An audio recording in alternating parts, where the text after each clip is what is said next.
안녕하세요. 안녕하세요. 네, 반갑습니다. 제 소개부터 하고 시작하도록 하겠습니다. 저는 지금 현재 대한민국에서 14년째 공기업 취업 강의를 하고 있는 윤종혁이라고 합니다. 반갑습니다.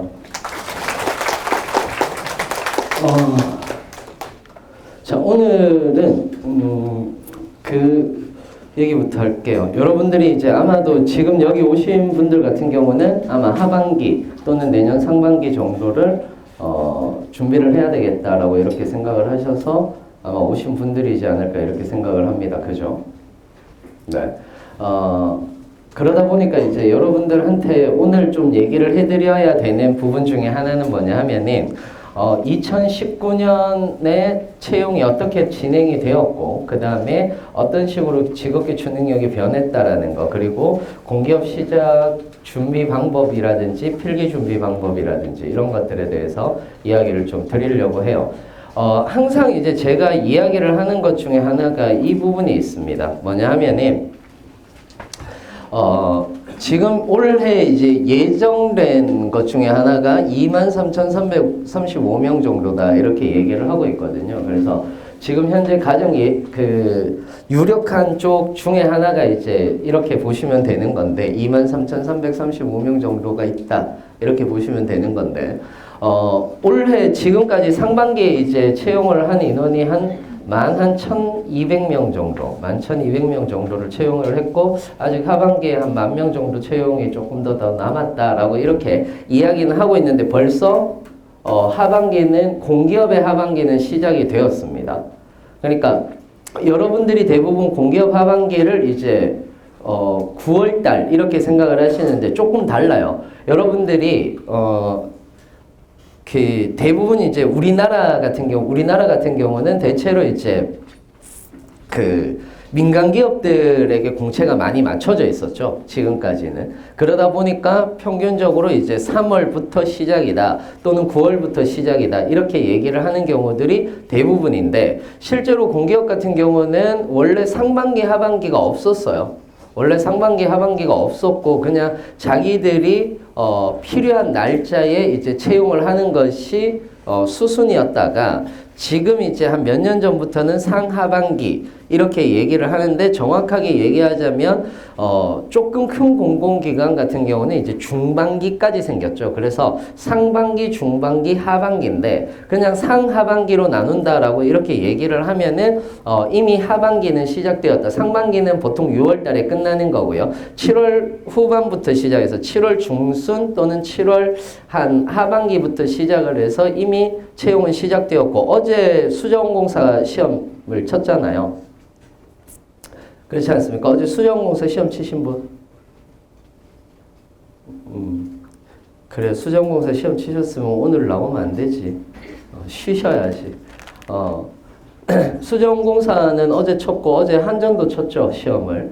그러니까 어제 같은 경우에서 한전이라든지 수저원이라든지 이런 데서 이제 시험을 쳤는데 이게 이제 시작이다라고 보시면 되는 거고 이게 거의 신호탄이다. 뭐 철도공사는 그 전에 쳤고 그러다 보니까 이제 9월 달부터 나온다라고 이렇게 준비를 하시는 것이 아니라 사실상 공기업 같은 경우는 언제 어디서 어떻게 나올지는 모른다. 그러니까 여러분들이 미리 준비를 하고 있으셔야 된다라는 거예요. 여기서부터 우리는 출발을 해야 되는 거고 두 번째는 뭐냐 하면은 공기업을 시작을 하실 때 여러분께서 공기업에 대해서 시작을 할 때 여러분들이 조금은 생각을 하고 시작을 하셔야 되는 부분들이 있어요.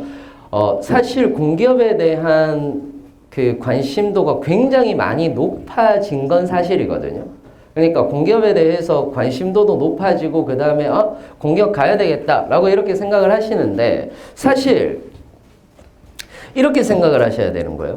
공기업을 대기업처럼 준비해서도 안 되고 공기업을 공무원처럼 준비해서도 안 돼요. 무슨 말이냐 하면은 예를 들어서 이런 경우가 있어요. 나는 공기업을 그냥 공기업 이제 시작했으니까 일단 나오는 대로 한번 시험 다 쳐봐야 되겠다 라고 이렇게 생각을 하시는 분들이 있어요. 이게 대부분 대기업 유형인 거죠. 그렇게 될 때는 대부분 헛수가 될 가능성이 굉장히 커요. 그냥 시험만 보러 갔다 와야 되겠다라는 식으로 6개월 간단 말이에요. 아, 이번에 승부를 봐야 되겠다. 이게 아니라 그냥 한번 시험 유형이나 보러 가야지. 시험 유형만 한번 보러 가야지. 이렇게 가다가 6개월, 그렇게 가다가 1년이 가는 경우가 굉장히 많아요, 실제로. 그러니까 미리 여러분들이 준비를 해놓지 않으면 또는 기업에 대한 타겟팅을 해놓지 않으면 사실은 굉장히 힘든 거죠. 왜 그러냐면 여러분이 생각을 해보시면은 생각보다 공공기관이요 공부할 게 굉장히 많아요. 공부할 게 굉장히 많아요. 공공기관을 준비하시다가 포기하시는 분들 또는 공공기관을 준비하다가 힘들다라고 얘기를 하시는 분들이 뭐가 힘든지 아세요? 뭐가 힘들 것 같아요? 가장 힘들어하는 게 하면 할수록 할 게 많아져서 힘들어하세요. 무슨 말이냐면은 내가 이게 공부면 그래 1회독, 2회독, 3회독 이렇게 간다라고 쳐요. 근데 이게 공기업 공부는 뭔가 정해놓고 시작을 하지 않으면은 하면 할수록 할 게 많아지는 거예요. 그러니까 자꾸 지쳐가는 거지. 그래서 방향성을 잃어가기 시작하는 거고. 그렇다고 해서 공기업을 타겟팅을 한다고 해서 선생님 저는 인국공을 진짜 제일 가고 싶습니다. 인천국제공항을 제일 가고 싶습니다. 그래서 저는 거기만 공부할 거예요. 이렇게 얘기를 하시면 그건 고시가 되는 거예요. 공무원 공부가 훨씬 어려워지는 거죠.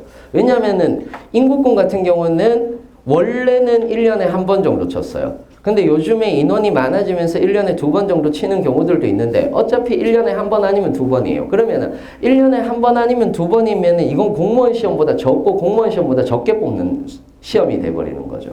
그러니까 스스로 그런 시험으로 가시면 안 된다는 거예요. 스스로 그런 시험으로 여러분들이 가시면 안 되는 거기 때문에 가장 중요한 거는 뭐냐 하면은 공기업이라는 것을 어떤 식으로 타겟팅을 해서 가야 될 것이냐.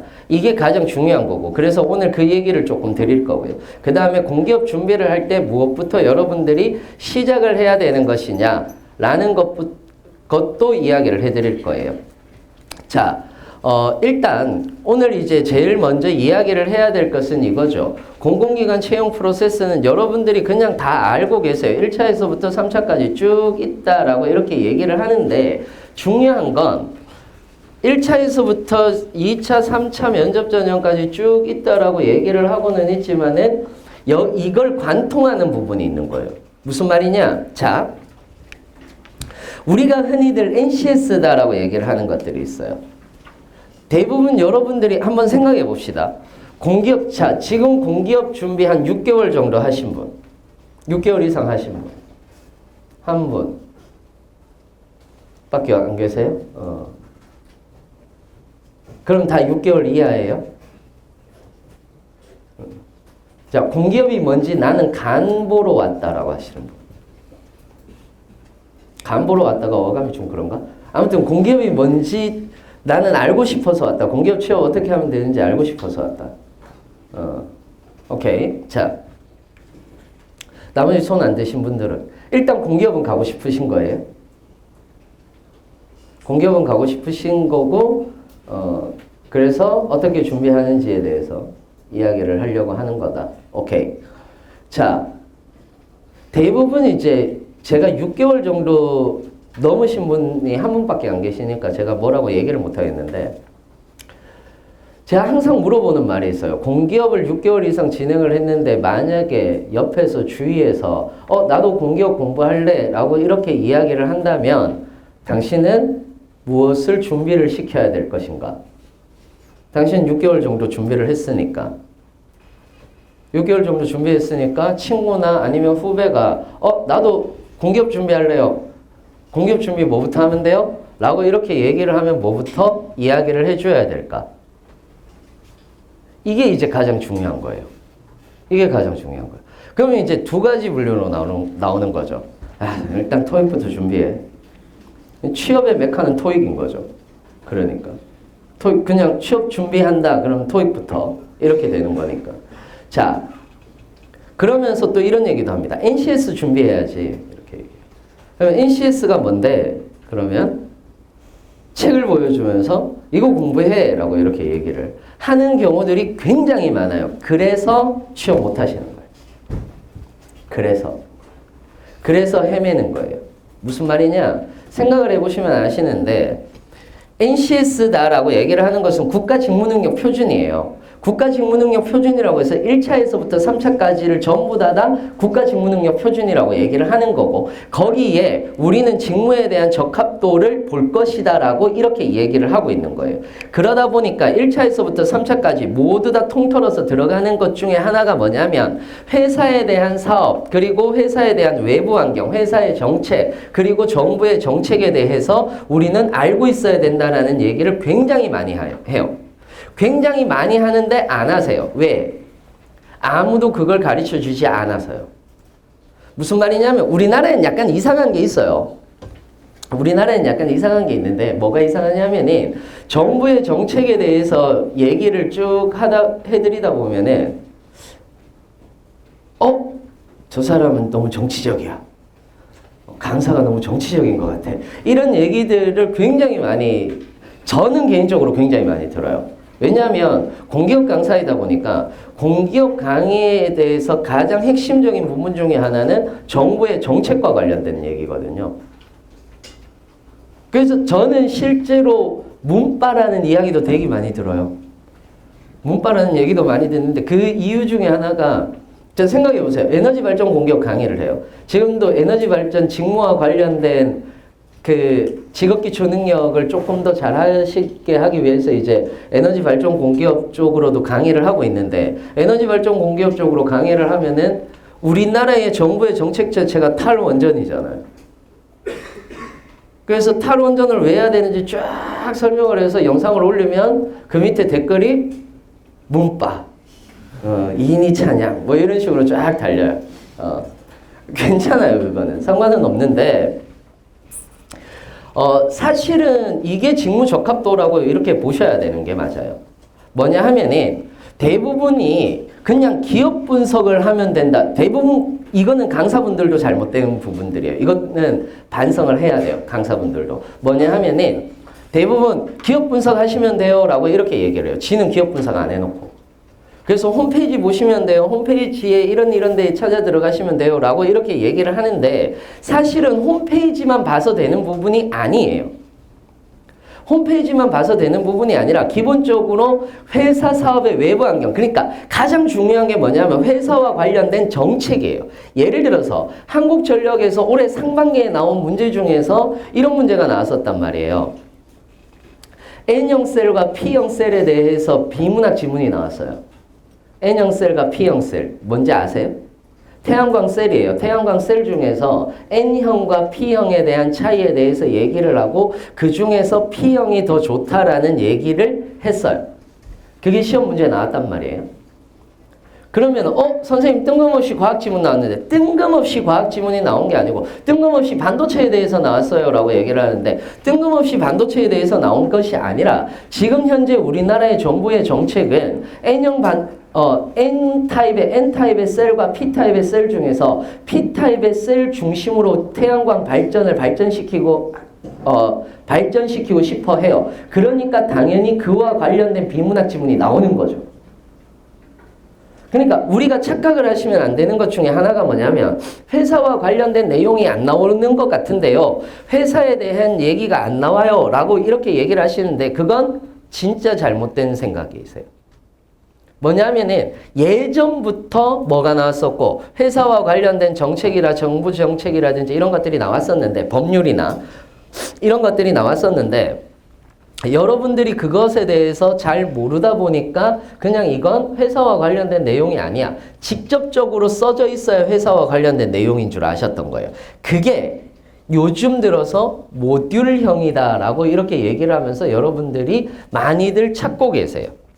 모듈형이다라고 얘기를 하면서 많이들 찾고 계시는데 제가 조금 이따 모듈형이다라고 얘기를 하는 것에 대해서 뭔지 2차 필기를 얘기하면서 좀 이야기를 드릴게요.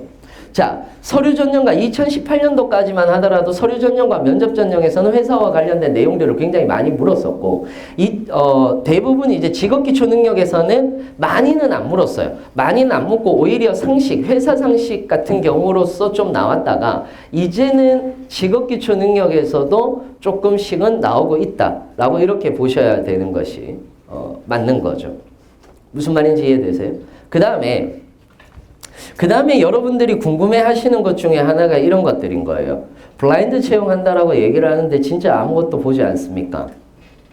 그러니까 그 소위 말하는 공기업이라는 것 자체가 관심을 갖기 시작한 것의 가장 큰 것 중에 하나는 바로 블라인드 채용일 겁니다. 블라인드 채용, 첫 번째가 블라인드 채용, 두 번째가 그 지역인재 채용. 이 두 가지가 가장 여러분들을 혹하게 만든 것 중에 하나일 겁니다. 그런데 중요한 건 뭐냐 하면이 아마 여러분들 그 프린트에 나와 있을 거예요. 프린트에 지금 제가 한 것들 다 프린트에 나와 있을 거예요. 자, 프린트에 나와 있을 거고 이 부분에 대해서 조금 더 자세하게 여러분들이 받으시고 싶으시면은 나가면서 그 설문자료 제출하시면은 받는 그 취업의 정석이라고 해서 제가 쓴 책이 있어요. 그건 비매품인 건데, 그래서 제가 쓴 책이 있는데 그 책을 여러분들이 조금 읽어보시면은 어느 정도 방향성을 잡을 수 있지 않을까 이렇게 생각을 합니다. 자, 여기서 중요한 거. 블라인드 채용인데 진짜 아무것도 안 보나요? 아니요, 그렇지 않죠. 블라인드 채용인데 아무것도 안 보나요? 그렇지는 않습니다. 기본적으로 조금 이따가 뒤에 가서 한 번 더 정리를 해드리겠지만은 기본적으로 여러분들이 써야 되는 것 중에 하나는 이력사항, 자격사항, 그 다음에 교육사항, 그 다음에 경력 및 경험사항, 그 다음에 경력 및 경험기술서, 그리고 자기소개서예요. 그러니까 생각보다 쓰는 란이 많은 거예요. 그냥 여기에서 소위 말하는 이력사항이라고 얘기를 하는 이곳, 이 이력사항이라고 얘기하는 이 곳에서 뭐를 블라인드라고 얘기를 하는 거죠. 블라인드라고 얘기를 하는 것은 그냥 나이를 보지 않는 거고 또는 학벌을 보지 않는 거고 이런 것들이에요. 그래서 진짜로 많이 물어보시거든요. 진짜로 나이를 보지 않습니까? 네, 진짜로 나이를 보지 않습니다. 실제로 이제 저번 달에 한 분 들어가셨는데 우리 그 공부하시던 분이 한 분 들어가셨는데 그분 같은 경우는 36의 아빠였어요. 36이었고 그 다음에 애 아빠였거든요. 그래서 아기가 둘이 있는데 저보다 나이가 어린이야. 나는 결혼 안 했지만은 그 친구는 결혼을 해서 아무튼 그래서 그 친구 같은 경우는 진짜 걱정이 많았어요. 왜? 회사도 그만뒀고 애는 2명이 있고 근데 공기업은 가야 되겠다라는 생각이 들고 그래서 회사를 그만두고 나와서 진짜 공부를 열심히 했어요. 그래서 그 친구는 한 6개월 정도 만에 합격을 했었던 것 같아요. 그래서 어떤 분들이 얘기를 하세요. 얼마만큼 공부를 하면은 합격을 할 수 있습니까? 라는 얘기들을 되게 많이 하시거든요. 근데 그건 진짜 사람마다 달라요. 2개월 만에 합격, 우리 학원 다니신 분들 중에서 2개월 만에 합격을 하신 분들도 있으시고요. 그 다음에 1년을 다니고 계시는 분들도 있으세요. 1년을 다니고 계시는 분들도 있으시고 1년이 넘어서 다니고 계시는 분들도 있으시고 진짜 천차만별이에요. 천차만별인데 중요한 건 뭐냐 하면은 만약에 1년이 넘으신 분들 또는 2년 정도 가까이 되신 분들 같은 경우는 헤맨 기간이 1년 정도 돼요. 헤맨 기간이. 실제로 한 1년 6개월 만에 들어가신 분이 계시거든요. 그런 분 같은 경우, 그분 같은 경우는 되게 헤맨 기간이 많아요. 뭐를 헤맸느냐 하면은 이런 거예요. 기본적으로 자존감이 좀 낮은 상태에서 왔어. 대체로 자존감이 낮은 상태에서 오시는 분들이 뭔가를 준비를 하시다가 그걸 실패하시고 다른 쪽으로 옮기신 분들이에요. 공무원을 준비하셨거나 아니면 뭐 세무사를 준비하셨거나 뭘 준비하셨거나 어떤 조금 어려운 시험들을 준비를 하시다가 공기업이 좋겠다라고 하면서 몇 번의 낙방을 하시고 그리고 이쪽으로 옮기신 거예요. 이쪽으로 오다 보니까 해야 될 것들이 너무 많은 거야. 토익도 해야 되는데 자소서도 걱정이고 뭐 다 걱정인 거예요. 그러다 보니까 자존감이 낮은 상태로 오시는 분들이 굉장히 많으시거든요. 그런 분들의 특징 중에 하나가 팔랑귀야. 그런 분들 중에서 특징 중에 하나는 진짜 팔랑귀예요. 그래서 그분하고 저하고 제일 처음에 제가 상담을 했을 때 어떤 얘기를 했었느냐면 당신은 전공 못 친다. 공부를 했지만은 당신은 전공을 못 치겠다. 그러면은 직업기초 능력만 치는 대로 가라. 그래서 직업기초 능력만 치는 대로 쭉 골라줬어요. 골라주고 나서 그렇게 준비를 하셔라 라고 이렇게 얘기를 했는데 이제 하다 보면은 스터디도 만들어지고 하다 보면 뭐도 만들어지고 자기들 카페도 가고 그럴 거 아니에요. 그럴 때 이제 어떤 친구들이 이제 얘기를 하는 거예요. 국민연금 안 쓰세요? 이렇게 얘기를 하는 거예요. 그러면 이제 아니요 저는 안 써요. 그냥 저는 건강보험만 쓸 거예요. 이렇게 얘기를 해야 되는데 국민연금 요번에 많이 뽑는데 한번 내보시지. 이렇게 가기 시작하는 거예요. 그 전주가 국민연금 전주가 뭐냐면 또 심평원 시험이었거든요. 그럼 또 얘기를 해요. 심평원 시험 안 치세요? 전 심평원은 좀 심평원 시험 쳐보시지. 우리 다 내는데 우리 스터디원들 다 내요. 그러면 내요. 그럼 덜컥 서류를 합격을 해요. 그럼 시험을 보러 가요. 여기서 문제가 생겨요. 시험 기간이 일주일, 자, 발표를 하고 보통 시험 기간이 일주일 정도 뒤에 시험을 봐요. 일주일 동안 이 사람은 직업기초 능력 공부를 할까? 아니면은 심평원에서 치는 전공 공부를 할까? 전공 공부를 하겠지. 근데 합격을 할까? 일주일 동안 전공 공부해서 어떻게 합격해요? 그러면 다 합격하지. 그래서 가벼운 마음으로 가는 거예요. 시험 유형이나 볼까? 가는 거예요. 갔어. 그럼 떨어져요, 안 떨어져요, 이 친구는? 떨어질 게 당연하죠. 당연하지 않습니까? 떨어지는 게? 근데 떨어지면 실망해요. 그게 사람 마음이 어쩔 수 없어. 떨어지면 실망하는 게 사람 마음이야. 어쩔 수 없죠. 그러니까 가서 분명히 자기가 헛수란 걸 알아. 그죠? 헛수야. 그럼 난 일주일 동안 뭐 한 거야? 일주일 동안 나는 합격을 위해서 걸어가야 되는데 난 일주일 동안 뭐 했냐고. 그냥 전공 공부했잖아요. 그럼 난 당장 그 다음 주에 있을 건강보험 시험을 준비를 해야 되는데 건보 시험을 준비를 해야 되는데 건보 준비를 안 하고 심평원 준비를 했다고. 그리고 그 다음 주에 건보하고 국민연금 중에서 건보를 떨어졌어. 그 친구가 건보를 떨어졌어. 서류 전형에서. 그래서 국민연금을 시험 치러 덜렁 가요. 그럼 또 이제 어떻게 돼?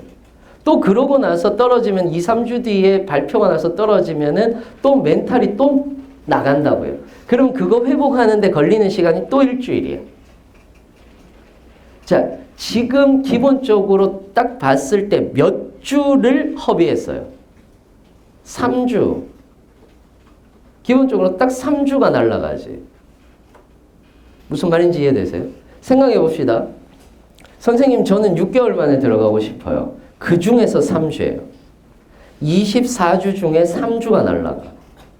그럼 21주 남지. 무슨 말인지 이해되세요? 그러다가 안 되면 어떻게 되는지 아세요? 인턴을 준비해요. 내가 경험이 없어서 그런가 보다. 인턴을.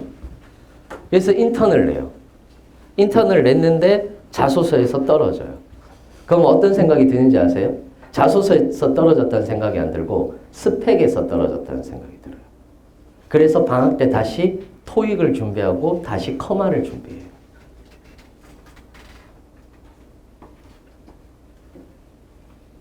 그렇게 해서 6개월, 그렇게 해서 1년이 가요. 진짜로. 저는 제가 설명회를 하는, 저는 무슨 일이 있어도 매달 설명회를 하거든요. 진짜로. 제가 매달 설명회를 해요. 무슨 일이 있어도. 매달 설명회를 하는 이유가 뭘 것 같아요? 설명회를 하는 이유 중에 하나가 그렇게 낭비하는 시간이 없으라고 하는 거예요. 실제로. 진짜로 그것 때문에 하는 거예요. 다른 것들 때문에 하는 게 아니라.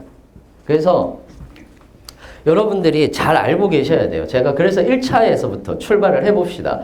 일단 진행되는 블라인드 채용은 지금 현재 우리나라에서는 총 4가지입니다.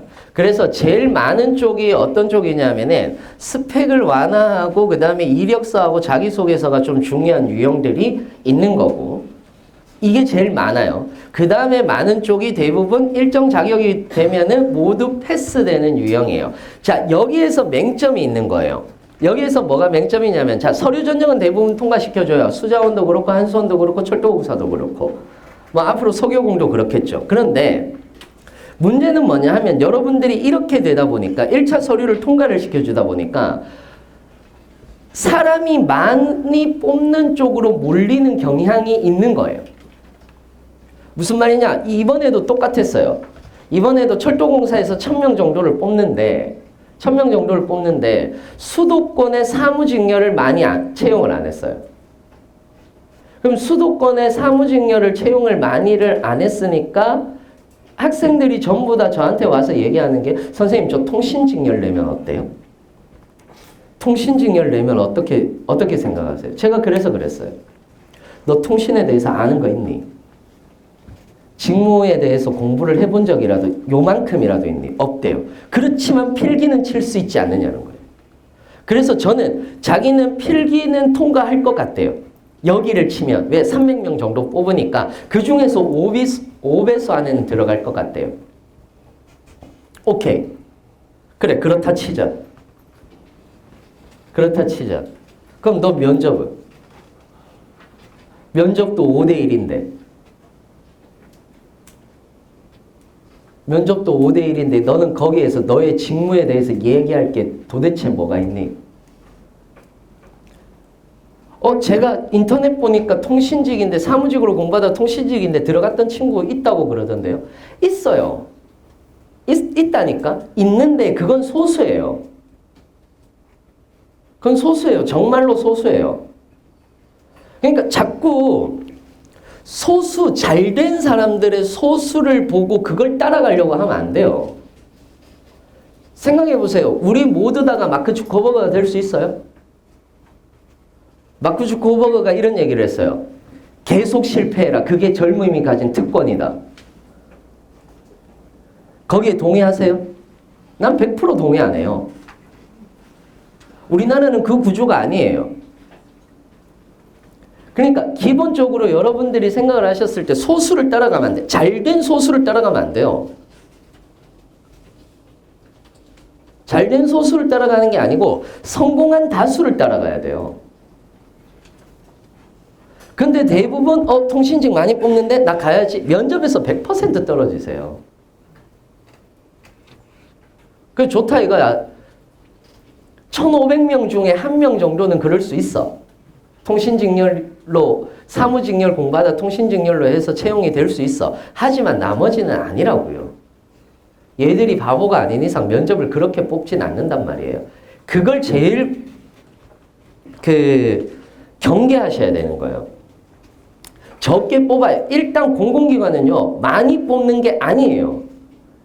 이걸 알고 시작하셔야 돼요. 공공기관이 공무원처럼 몇백 명, 몇천 명 뽑는 게 아니에요. 한꺼번에. 두 번째는 민간기업처럼 진짜 몇만 명씩 뽑는 게 아니에요. 몇천 명씩 뽑는 게 아니란 말이에요. 그러니까 일단 기본적으로 여러분들이 내 노선 방향을 정하고 시작하셔야 되는 게 공기업이에요. 진짜로. 그 다음에 1차에서 온라인에서 인성검사를 실시하는 유형인데 이걸 떨어지셨다고 해서 여러분들의 인성이 잘못됐다는 아니에요. 이건 점수 체계화하는 거기 때문에 대부분 70% 정도만 합격시키고 나머지는 떨어뜨립니다. 대체로 이제 우리나라에서는 큰데 여러분들이 많이 가시는 데는 이제 중부발전밖에 없어요. 중부발전밖에 없고 여기는 안 가실 거잖아요. 세계김치협회 이렇게 돼 있는 데는 잘 안 가실 거잖아요. 약간 공기업은 명함빨도 있는 것 같기는 해. 명함빨도 있는 것 같기는 해. 예, 야 이번에 공기업 들어갔다며? 너 어디 갔니? 아, 저 요번에 한전 이렇게 갔습니다. 이거 하고. 너, 야, 공기업 들어갔다면 어디 갔니? 저 세계김치협회 다닙니다. 약간 좀 다른 것 같기는 해. 약간 좀 다른 것 같기는 한데, 약간의 명함빨 이런 것들도 좀 있는 것 같아요. 소위 말해서 내 명함을 바꾸려면 진짜 제대로 준비하셔야 돼요. 막 그런 얘기들 많으시거든요. 선생님 도로공사 좋다던데요? 뭐 어디 좋다던데? 이런 얘기들 되게 많이 하세요. 제가 분명히 말씀드리지만 공기업은 다 좋아요. 공기업 안 좋은 데 있어요. 안 좋은 데도 있어요. 석탄공사. 이런 데는 안 좋아요. 광물자원공사. 이제 맛이 좀 가기 시작한, 시쳇말로 맛이 좀 가기 시작한 애들. 그런 애들은 안 좋아요. 당연한 얘기예요. 근데 광물자원공사 가려고 공부하시는 건 아니잖아. 그렇잖아요. 그러니까 기본적으로 여러분들이 큰 데라고 하시면은 다 좋아요. 기본적으로. 그 다음에 또 많이 물어보시는 거 하나 있다. 선생님 공기업 가면 다 지방으로 갑니까? 네. 다 지방으로 갑니다. 서울에 있는 데만 제외하고 수도권 안에 있는 공공기관들이 있어요. 국민체육진흥공단이라든지 발명진흥회 이런 데 있잖아요. 대한체육회 이런 쪽을 제외하고는 대체로 전부 다 지방으로 가셔야 돼요. 가셔야 돼요. 중요한 건 지방으로 가셔야 되는 거고 본사에 들어가는 게 아니에요. 본사에 들어가면 땡큐야. 본사에 들어가면 땡큐야. 대부분 지사로 발령받으세요. 공공기관에 본사로 발령 안 받으세요. 본사로 발령받으면요. 적응하기 진짜 좋아요. 지방에 있다고 하더라도. 여러분들 막 지방에 가면 되게 안 좋을 것 같죠? 아니요. 본사 들어가면요. 동기들이 있겠다. 같은 동기들이 있겠다. 예를 들어서 도로공사 같은 경우는 7층에 뭐 있어요? 수영장 있잖아. 7층에 수영장 있고 8층에 헬스장 있잖아. 뭐 놀라우세요? 한전도 수영장 있잖아. 그럼 가서 수영하고 놀고 그 다음에 낚시하고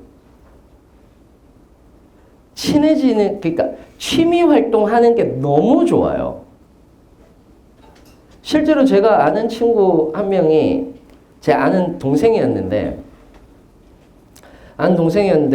그 회사 때려치우고 나와서 공부 열심히 해서 38살에 건강보험을 들어갔거든. 근데 걔가 속초지사로 발령을 받았어요. 얘는 무조건 서울에서 살았던 애거든.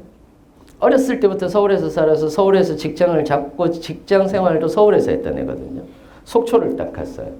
속초의 지사로 발령을 받았어요. 1년 동안은 진짜 너무 힘들어서 못 해먹겠대. 나한테. 형, 나 못 해먹겠어. 힘들어.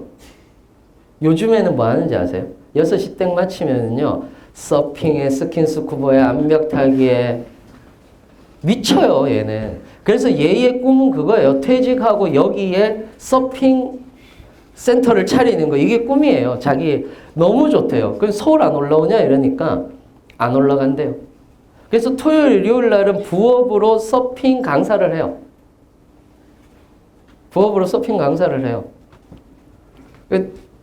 그러니까 쉽게 얘기하자면 가셔서 어떻게 적응하느냐에 따라서 다른 거예요.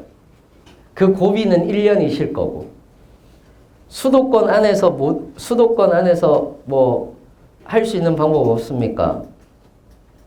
진짜 돌고 돌아서 수도권으로 오실 수는 있어요. 하지만 버티긴 하셔야 된다는 거. 그건 알고 계셔야 돼요. 자, 갑시다. 그 다음에 자격 조건을 점수화해서 반영하는 유형은 한국전력밖에 없습니다. 한국전력은 토익 850. 토익 850이 100점이고요. 그 다음에 토익 850이 100점이고 각 자격증마다 5점씩 부과가 되고 있습니다. 기술직 같은 경우는 기사마다 10점씩 부여가 되고 있다라고 이렇게 보시면 되는 건데, 자, 그래서 자격사항 얘기부터 시작해서 쭉 얘기를 해드릴게요. 자격사항에 한국전력을 제외하고는 대부분 상위 한두 개만 적용돼요. 기본적으로. 그러니까 착각하시면 안 돼요. 나는 자격증이 많다, 자격증이 없다, 이 문제가 아니라 상위 한 개 아니면 상위 두 개만 적용이 되는 거예요. 그러니까 최고 많게는 두 개만 가지고 있어도 충분하세요. 충분하세요. 무슨 말인지 이해되세요? 그러면은 당장 여러분들이 머릿속에 떠오르는 게 있어요. 한국사하고 커말. 그죠? 한국사하고 커말. 자, 여기서 중요한 거, 자격증에서 중요한 거. 자격증은 매몰 처리가 되면 안 돼요. 기본적으로. 무슨 말이냐? 내가 공부를 했는 게 1차 서류 전형에서만 필요하다. 굳이 해야 될까라는 생각을 해봐야죠. 무슨 말인지 이해되세요? 그러면은 딱 철저히 시험만이에요. 시험만으로 얘기를 딱 했을 때는 한국사는 필기 시험을 치는 데가 있어요. 근데 이게 애매해요. 20문제 정도 나오는데 이거를 통사를 다 공부해야 되는 상황이 오는 거거든요.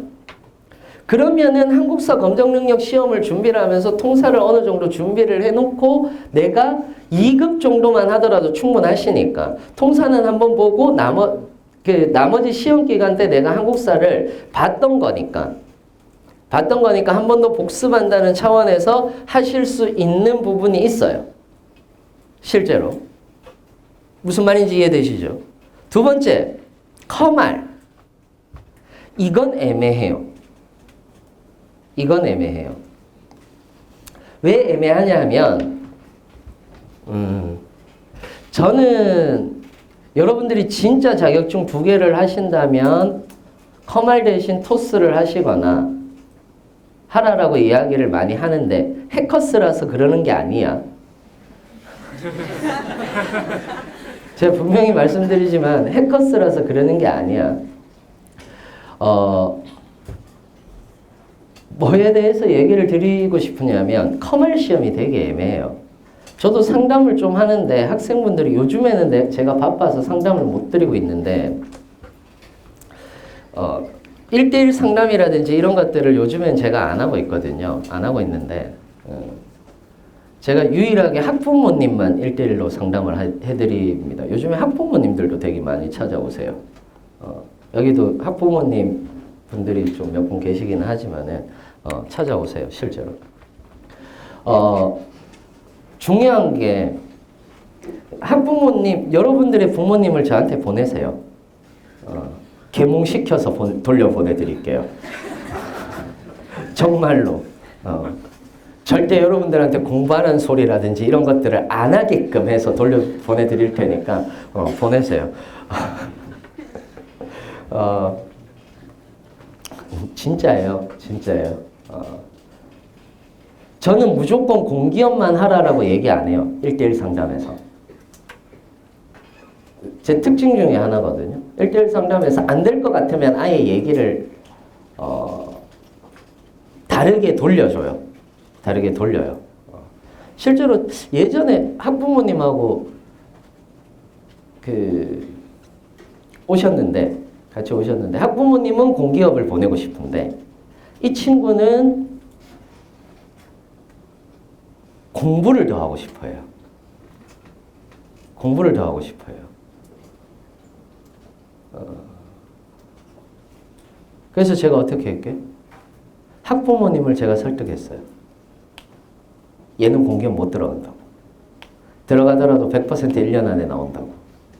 사례들을 모아서 했어요. 그래서 여러분들의 부모님을 보내시면 제가 계몽해 드릴게요. 반 농담 반 진담이에요. 자, 어찌됐건 그 문제가 아니라 상담을 하다 보면 이런 얘기를 해요. 제가 분명히 봤을 때는 자소서의 문제예요. 근데 자기들도 알아요. 오케이.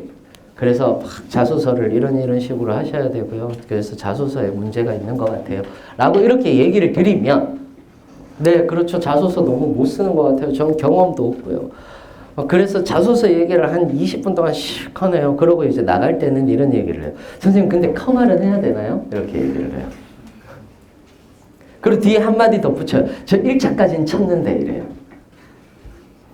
저 2차 남았는데. 그래서 제가 물어봐요. 2차 준비를 하고 계세요? 라고 물어보면 아니요, 선생님 하라고 그러면 하려고요. 하지 말라 그래요. 2차 필기를 2차를 안 쳐보신 분들의 얘기예요. 2차 공부를 안 해보신 분들의 얘기고.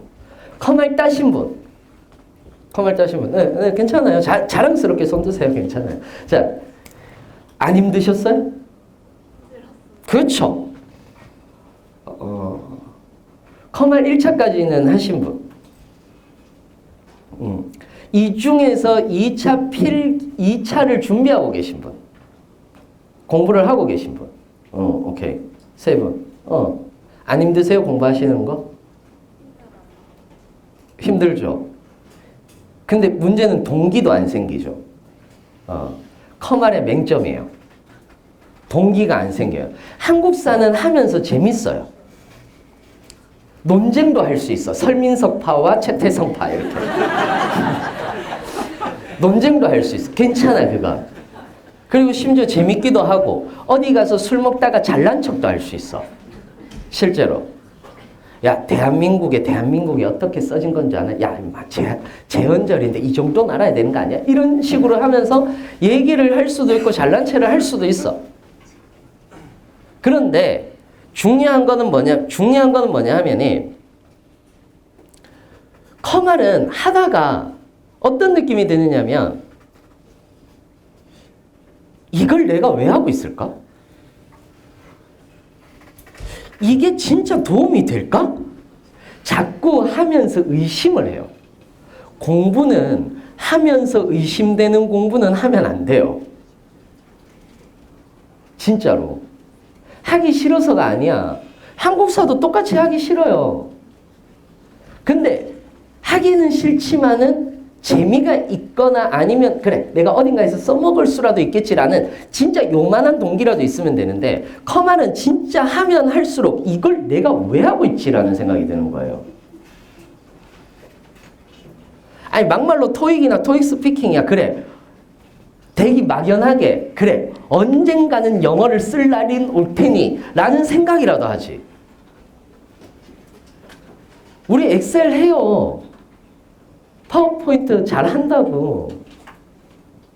근데 물론 저는 파워포인트 못해요.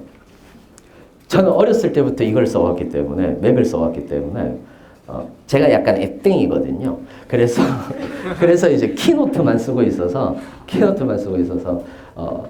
잘 못 쓰는데 어찌됐건 토익은 몇 점부터 그러니까 여러분들이 분명히 말씀드리지만 기술직 손 들어보세요. 기술. 자, 기술직 분들은 기사 자격증 가지고 가셔야 돼요. 기술직 분들은. 그러니까 자, 오해하실까봐 말씀드려요. 필수는 아니에요. 자, 오해하실까봐 말씀드립니다. 기사 자격증은 필수는 아니에요. 필수는 아닌데 뭐는 하셔야 되느냐 하면은 공부는 하셔야 돼요. 왜? 전공을 벗어날 수는 없어요. 기술직 분들이 전공을 벗어날 수는 없어요. 전공 시험은 반드시 시험을 칩니다. 그렇기 때문에 전공 시험 문제가 뭐가 나오느냐 하면은 보통 기사 과목이 되는 거고요. 그리고 기사 문제를 출제를 합니다. 그렇기 때문에 기사 공부를 해 놓으셔야 돼요. 어차피. 그럴 것 같으면은 어차피 가산이 되니까 기사 자격증을 하시라고요. 도로공사 같은 경우는 기사 자격증 없으면 시험 못 치세요. 그러니까 필수인 데도 있고 아닌 데도 있는데 아닌 데가 훨씬 많기는 한데 기사 자격증을 가지고 있는 게 좋습니다. 단, 쌍기사는 필요 없어요. 기술직 분들이 많이 물어보세요. 선생님 쌍기사 해야 되나요? 많이 물어보시는데 쌍기사는 필요 없습니다. 분명히 유혹이 있습니다. 그걸 모르는 바가 아닙니다. 쌍기사에 대한 유혹이 있습니다. 한창 기사 공부를 할 때는 쌍기사에 대한 유혹은 반드시 들어옵니다. 한 과목만 더 공부하면 전기기사를 치다가 한 과목만 더 공부하면 전기공사기사를 칠 수가 있을 텐데 제가 이걸 왜 잘하는지 아세요? 제가 전기기사를 가지고 있어서 그래요. 제가 원래 문과예요. 원래 문과인데 물리학을 복수 전공했어요. 약간 또래 같죠? 너무 심하게 고개를 끄덕이시는 거 아니에요? 물리학을 복수 전공했는데 저는 대학교 때 딴 게 아니라 이 직업을 하면서 취업 강사분들이 그러니까 취업 강사분들이 대부분 문과를 전공했어요. 문과를 나왔어요. 경영 쪽이라든지 이런 쪽을 나왔어요. 그래서 대부분 이제 기술직에 대해서 어떻게 얘기를 하느냐면 자격증 공부하세요. 이렇게만 얘기하고 끝내버리는 경우가 있어서 자격증이 얼마나 힘든지에 대해서 조금 알고 싶어서 제가 공부를 했어요. 그래서 제가 여러분들보다 스펙은 좋아요. 전 토익도 공부를 했었고요. 토익도 공부를 했었어요. 실제로. 토익 발 사이즈 나올 때부터 출발을 해서 내가 990점 맞을 때까지 몇 년이 걸리는지 보고 싶어서 제가 했는데 990은 안 나와요. 전 토익 선생님들 존경해요. 안 나와요. 죽었다 깨어나도 안 나오더라. 그래서 최고 맞은 점수가 985예요. 뭘 5야? 2년 반 동안 했어요. 2년 반 동안 했어요. 해커스 다녔어요. 거짓말이 아니고 진짜로. 5점 반에 한승태 선생님 반 들어가서 저 뒤에 앉아가지고 혼자 모자 쓰고 이렇게 하다가 조교가 와가지고 스터디 이렇게 하면 아니요 안 해요 이러면서 혼자서 안 합니다 이러고 그러고 이제 했었는데 그거였죠. 전기기사 했고 뭐 한국사 가지고 있고 당연히 한국사 가지고 있고 한국어 1급 가지고 있고 한자는 사범 자격증 있고 토익 스피킹 7급, 오픽 AL 다 해커스잖아. 해커스잖아. 나 해커스 강사고 또. 그래서 그렇게 있어요. 그렇게 있는데 전기기사를 공부를 하면서 되게 웃긴 건 그거야. 전기기사를 공부하면서 전기기사 공부가 힘들어요. 공부 양도 많고 되게 힘들어요. 하면서 어떤 느낌이 드느냐면 이게 이공계 친구들이 얘기하던 전공 그러니까 자격증 머리인가 라는 때가 와요. 자격증 머리가 있어요. 기술직 분들은 아실 거예요. 단어 하나만 딱 봐도 공식이 탁탁탁 떠오를 때가 있어요. 그때 저도 학원을 다녔거든요. 저 어디라고도 얘기할 수 있어요. 영등포의 수도전기 거기 다녔었거든요. 다니면서 가만 생각해보면 난 강사한다고 나는 학원비를 되게 많이 썼구나. 그래서 다녔는데 웃긴 건 뭐냐면 전기 쪽으로 나갈 생각이 없잖아요. 그리고 전기 기사를 강의할 생각도 없어요. 근데 저한테 왜냐하면 전공도 아니니까 제 전공도 아니니까 근데 학원에서 그런 얘기가 들려와요. 전기공사기사 한 개만 더 공부하면 전기공사기사를 할 수 있는데 더 웃긴 건 내가 혹하고 있다는 거예요. 진짜예요. 진짜로 내가 그랬어요. 이 머리가 언제 돌아갈지 모른다. 딸까? 하등 쓸모없거든? 하등 쓸모없어요. 진짜 그래서 딸까? 이런 생각이 들었어요. 그때 제가 느꼈죠. 우리 친구들한테도 쌍기사에 대한 유혹이 겁나 오겠구나. 그래서 절대 쌍기사는 하지 마세요. 굳이. 할 이유가 없어요. 단 화공 손 들어보세요. 화공은 좀 남으세요. 화공은 너무 힘들어요. 알고 지금 오신 거예요? 혹시 아까 손 들으셨던 분? 알고 오신 거예요? 화공 힘든다는 거? 모르고 오셨죠? 제 수업 말고 대기업 수업 열심히 들으세요. 제 수업 말고. 제가 이 얘기를 왜 드리냐면 화공 기사를 따셨거나 하신 분들이 가스공사를 겁나 가고 싶어요. 가스공사가 꿈의 기업인 거죠. 근데 중요한 게 뭐냐면은 전공 시험이 화공 기사 과목 들어가 있고 수질 기사 과목 들어가 있고 대기 기사 과목 들어가 있어요. 이걸 다 보니까 제가 책을 다 사서 봤거든요. 다 사보니까 12과목 나와요. 과목 자체가. 또 그 안에서 분화가 되거든. 그 안에서 분화가 되는데 분화가 되는 것까지 합치면 14과목인가 그래요. 그러니까 내가 솔직히 공기업 강의를 하고 있지만 자신 있게 화공 쪽 분들한테는 하세요, 합격합니다 얘기 못해요. 왜냐하면 아니 12과목이야. 근데 나는 그분들이 어떻게 그렇게 공부하는지 모르겠어. 화공 쪽의 전공 시험의 커트라인 평균 점수가 합격생 평균 점수가 81, 2점 나와요. 12과목을 공부하면서 81, 2점 나온다는 게 쉽지 않아요, 여러분들.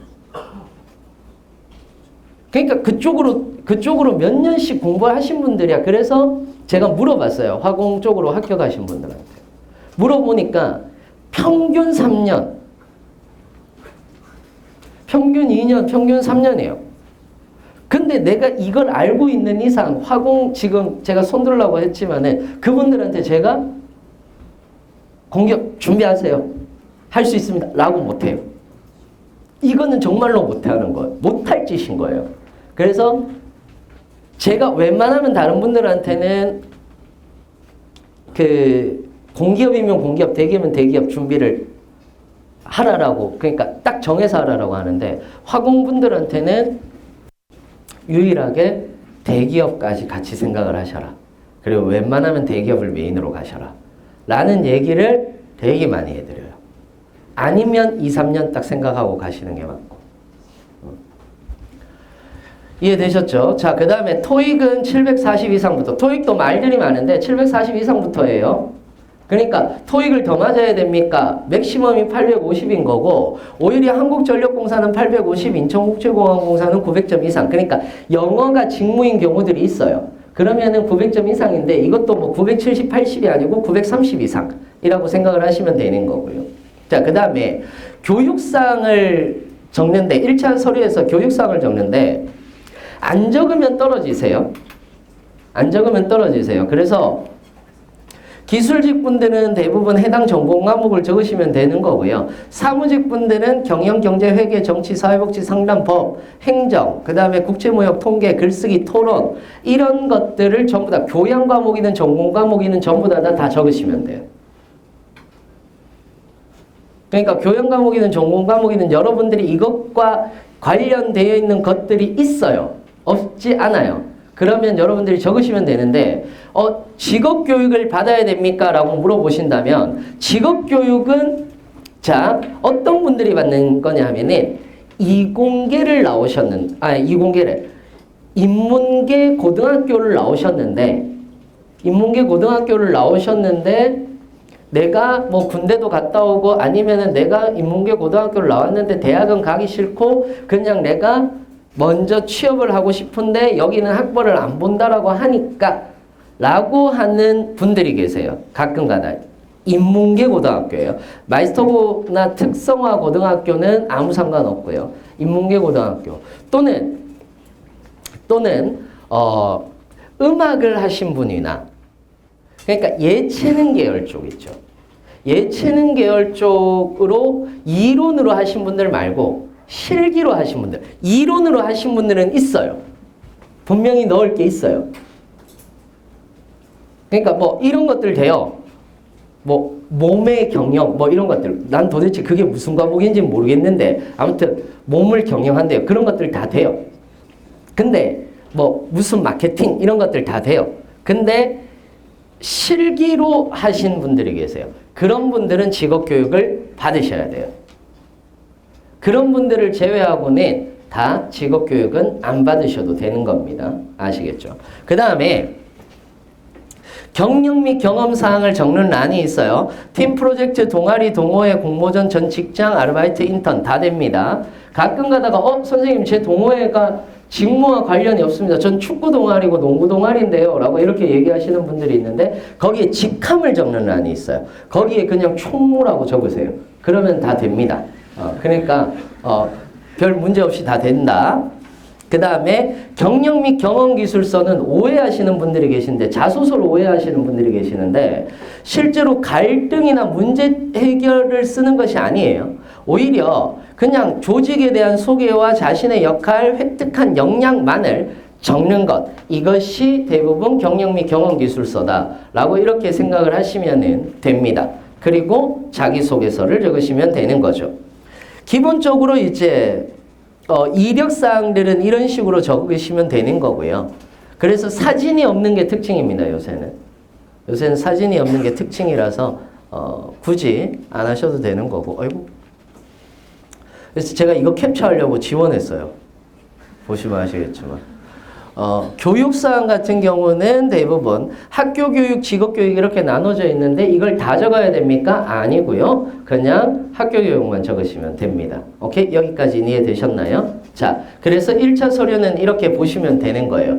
그래서 자소서라고 얘기를 하는 것 자체는 뭐 이런 것들이 있다라고 보시면 되는 건데 특징, 자소서 항목의 특징이 경험에 대해서 묻는 경우들도 있지만 뭐 요즘에는 이런 자소서 항목들이 나타나기 시작을 했다는 거예요. 코카스 같은 경우는 수학 분석하라고 얘기를 하기도 하고 그 다음에 전력공사의 사업 주요 이슈, 관광공사의 주요 사업, 그 다음에 철도공사에 대한 이슈 이런 것들을 여러분들이 알고 계셔야 되는데 재밌는 게 보시면 아세요. 자, 예를 들어서 수학 분석을 통해서 코카스가 당면한 기회 및 위협이라고 얘기를 했죠. 약점과 강점에 대해서 얘기한 게 아니잖아요. 기회 및 위협과 관련돼 있는 거죠. 자, 내부 환경과 외부 환경 중에 뭡니까? 외부 환경이죠. 그러니까 내부 환경을 아는 게 아니에요. 그래서 거기에 다니시는 분들에 대한 얘기나 이런 것들을 들을 이유는 없어요. 그러니까 여러분들이 외부적으로 코카스에 어떤 영향을 미치겠다 라는 것들을 더 많이 알고 있어야 돼요. 오히려 거기에 대해서 더 많이 물어보는 거니까. 그래서 이런 자소서들이 들어가기 시작했고 이거를 뭐라고 부른다? 직무적합도라고 부르는 거예요. 회사에 대해서 얼마만큼 많이 알고 있느냐가 아니라 이 회사가 이런 방향과 이런 사업을 하는 필요성과 이유에 대해서 더 많이 묻는다는 거예요. 즉, 이 사업을 우리는 왜 할 것 같니? 앞으로 이 사업은 어떻게 될 것 같니? 라는 것들을 더 많이 묻는다라는 거. 그게 여러분들이 알고 계셔야 되는 부분이에요. 뒤에 가서 뭐를 보면 되는지는 정리를 해드릴 거예요. 정리를 해드릴 거고. 자, 그 다음에 이제 두 번째가 필기 유형이에요. 자, 여기서 중요해요. 필기에서 중요해요. 자, 대부분 모든 공공기관은 저렇게 되어 있는데 필기라고 하는 부분을 통해서 여러분들이 뭐를 하셔야 되느냐 하면은 공공기관을 선택하셔야 돼요. 특히 사무직은. 자, 기술직 부분들은 어느 정도 공공기관이 정해져 있어요. 어느 정도 공공기관이 정해져 있어요. 어디냐 하면은 뭐 에너지 발전이나 SOC 정도인 거죠. 그 다음에 뭐 토목건축이라고 해서 LH공사나 SH공사, 각 지역 도시개발공사 이런 쪽이 어느 정도 정해져 있어요. 기술직 분들은. 그래서 사무직 분들이 좀 부러워하세요. 아씨, 나도 전기기사를 딸 수 있으면 좋지 않을까? 막 혼자서 이렇게 하시는데 헛된 생각이세요? 헛된 생각이세요? 가끔 저한테 물어보세요. 선생님 어떻게 전기기사 따셨어요? 저는 물리학과를 나왔다니까. 우연히도 물리학과를 나왔다니까요. 그래서 자격이 되었다니까. 자격이 되어서 한 거지.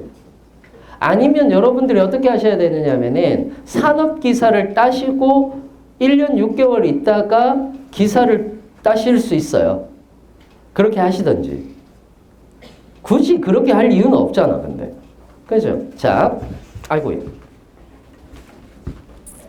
자, 그래서 사무직은, 자, 기술직은 제가 얘기를 드릴게요. 기술직부터. 기술직은 토목기계, 전기, 전자, 통신 같은 경우는 일반 기사 문제 유형이 출제가 되는데 평균적으로 그런데 도로공사라든지 대표적으로 도로공사인데 도로공사 같은 경우에서는 한 3과목 정도만 지정을 합니다. 그러니까 평균적으로 5과목이나 6과목 정도 되거든요. 근데 도로공사나 이런 데서는 우리는 3과목만 칠 거야. 아니면 2과목만 칠 거야. 이런 경우들이 있어요. 이럴 경우에는 일반 기사 문제가 나오는 게 아니라 공무원 문제가 출제가 됩니다. 공무원 문제가 출제가 됩니다. 그러니까 공고문을 잘 보셔야 돼요. 기술직 분들은. 우리가 5과목 정도 친다. 5과목이나 6과목 친다. 오케이. 그러면 일반 기사에서 출제가 된다라고 보시면 돼요.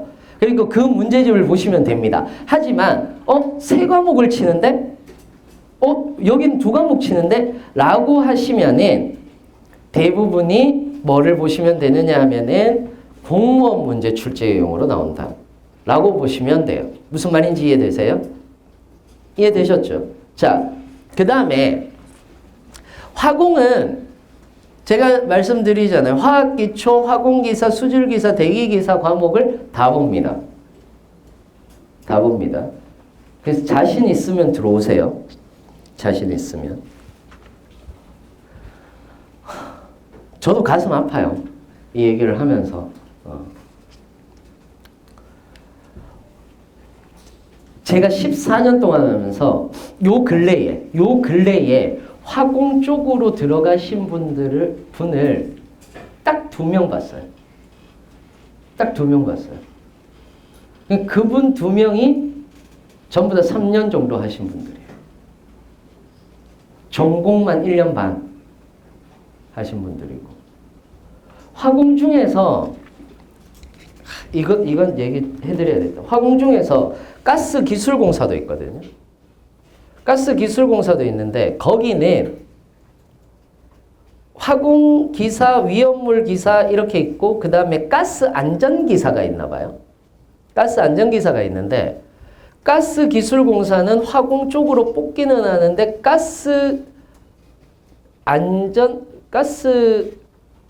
가스안전기사 거기에서만 시험을 냅니다. 그러니까 또 달라요. 과목이. 그래서 화공이 힘들다는 거예요.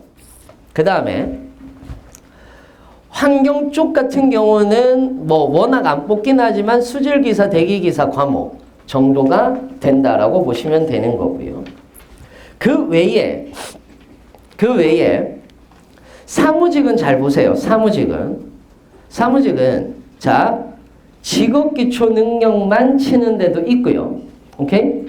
직업기초 능력만 치는 데도 있고요. 그 다음에 전공이 싹 다 달라요. 상경과 법정으로 나눠지는 데도 있고 통합전공으로 나눠지는 데도 있고 단일전공으로 나눠지는 데도 있습니다. 예를 들자면 가스공사는 단일전공이에요. 근데 나머지 에너지 발전 공기업들 같은 경우는 상경과 법정으로 나눠져요. 도로공사는 SOC 중에서 유일하게 상경과 법정으로 나눠지고 인천국제공항은 단일 전공이에요. 그러니까 다른 거예요.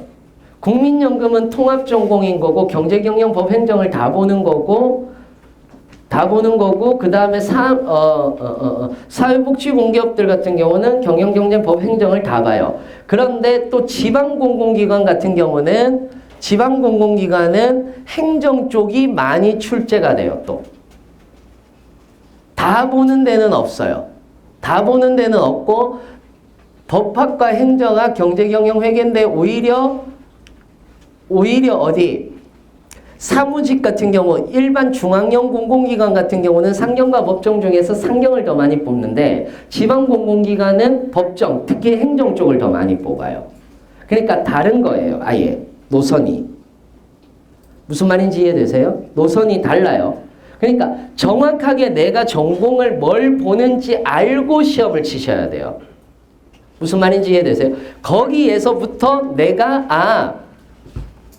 내가 논술을 보는 기업인지 아니면은 상시까지 같이 들어가 있는 회사인지 아니면 한국사까지 같이 들어가 있는 데인지 영어까지 같이 들어가 있는 데인지를 아셔야 된다는 거예요.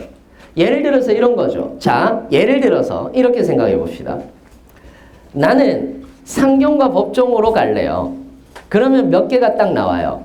에너지 발전 공기업들 중에서 발전 자회사, 그리고 지역 난방공사, 그 다음에 도로공사 이렇게 나온다라고 쳐요. 그러면은 일반 5개 자회사가 있고 지난방, 지역 난방공사가 있고 그 다음에 도로공사가 있죠. 7개죠. 여기에서.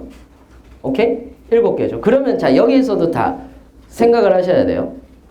자, 도로공사 같은 경우는 한국사나 영어를 안 봐요.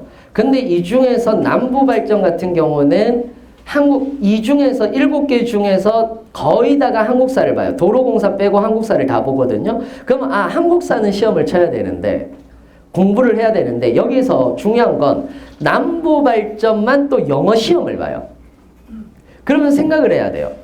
남부발전을 칠 건가 말 건가. 난 영어 공부는 자신 없어. 독해 문제거든요. 그럼 영어 공부까지는 내가 자신 없어. 라고 하면 남부발전이 빠져야 돼요. 무슨 말인지 이해되세요? 이런 식으로 여러분들이 준비를 하셔야 돼요. 금융권이다? 금융권 같은 경우는 난 IBK를 가고 싶은데 IBK는 전공 시험이 없어요. 전공 시험이 없어요. 근데 나머지 공기업들은 전공 시험이 있거든. 그럼 금융권을 준비한다면 기본적으로 내가 나는 IBK만 갈 거야 라고 하지 않는 다음에는 뭐를 하셔야 되느냐면 전공 공부를 하셔야 된다는 거예요.